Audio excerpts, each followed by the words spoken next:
Day number 117 of my 1000 days challenge. तो आज के जो 3 की एक्शंस हैं उस पर बात करते हैं। सबसे पहले I took one more interview and again जो उस इंटरव्यू से जो समझ में आया that it's all about culture. It's all about culture, it's all about culture, it's all about culture. If your culture is not great, अगर आपकी company में आपने अच्छा कल्चर नहीं बनाया है तो don't expect that massive growth, that big growth, because during that call I asked, by the way, you can use this in your interview if you take interview. So what I do is I ask, these two questions as a mandatory question in any interview. First is कि आपको आपकी current company में 3 क्या अच्छी चीजें लगती हैं, ठीक है। तो इससे मुझे सामने वाले के बारे में ये पता चलता है कि वो करंट कंपनी में कितना इन्वॉल्व है और करंट कंपनी की अच्छी चीजों को कितना देख पा रहा है। बिकॉज देखो, किसी भी कंपनी में अच्छी बुरी चीजें दोनों होती है, दोनों साइड होते हैं, ठीक है। कभी कभी एक साइड बढ़ जाती है, मतलब या तो कभी अच्छी साइड बढ़ जाती है या फिर कभी बुरी साइड बढ़ जाती है। सो number one question I asked this, that what 3 things you like about your current company, second what 3 things you don't like about your current company. So इससे सामने वाले का एक माइंडसेट पता चलता है कि क्या वो तीन अच्छी चीजें ज्यादा बता रहा है एनर्जी के साथ, एक्साइटमेंट के साथ, या फिर वो 3 बुरी चीजें बता रहा है एक्साइटमेंट के साथ, एनर्जी के साथ और कंप्लेनिंग क्रिपिंग एटीट्यूड के साथ। तो when I ask these 2 questions, अच्छी चीजों में बस एक चीज निकल के आई, बुरी चीजों में, कंप्लेनिंग चीजों में बस 3 चीजें निकल के आई। And that gave me an idea, because सबसे पहले तो of course if the company's culture is not right, so people will not be able to resonate with that, people will not be able to go on the same match their company's values and mission। तो वो चीज समझ में आई, इससे सामने वाले person के बारे में भी काफी चीज समझ में निकल जाता है। And personally before now, like अभी पिछले 6-7 साल में I have taken a lot of interviews and मेरे को एक चीज समझ में आई है कि एक राउंड ऑफ इंटरव्यू में यू कैन नॉट जज अ पर्सन, ठीक है।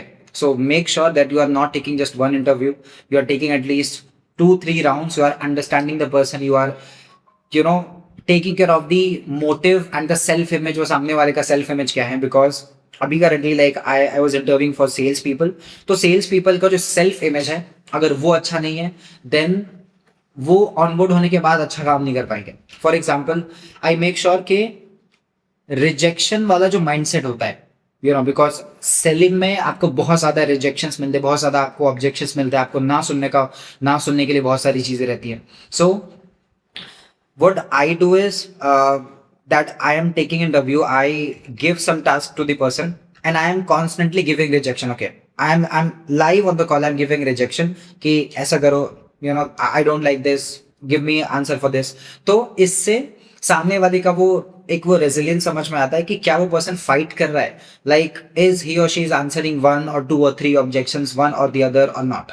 तो इंटरव्यू वाली चीज जो मैंने कंडक्ट करी and this was like kind of a thing जो कि एक एक्शन में था। दूसरा एक्शन वाज जो इंटरनेशनल वेंचर है जिस पे अभी मैं काम कर रहा हूँ, उसके लिए फनल की क्लैरिटी वापस से कुछ हमें रिवर्क करना था, उस पर प्रोडक्ट की क्लैरिटी पे रिवर्क करना था। सो about 3-4 hours of time went into that particular meeting where we finalized about the funnel and we finalized about the product, because product की costing is something जो है एक चीज निकल के आई। For example, because it's like a service based thing, तो a lot of costs are involved। For example, अगर मैं किसी बिजनेस को अकाउंटिंग के लिए ऑनबोर्ड कर रहा हूँ या फिर कंपनी फॉर्म करने के लिए ऑनबोर्ड कर रहा हूँ, तो एक फिक्स्ड कॉस्ट है जो उसके लिए वहां पे जाएगी। It will be there will be a fixed cost which will be utilised in that particular work. तो बेस्ड ऑन दैट हमने उन सब सारी चीजों को लिस्ट डाउन किया so that we can make a compensation plan for the sales team. So this was the meeting for the second key action of the day and या third was the funnel clarity. So 3 key action थी आज के and that's it.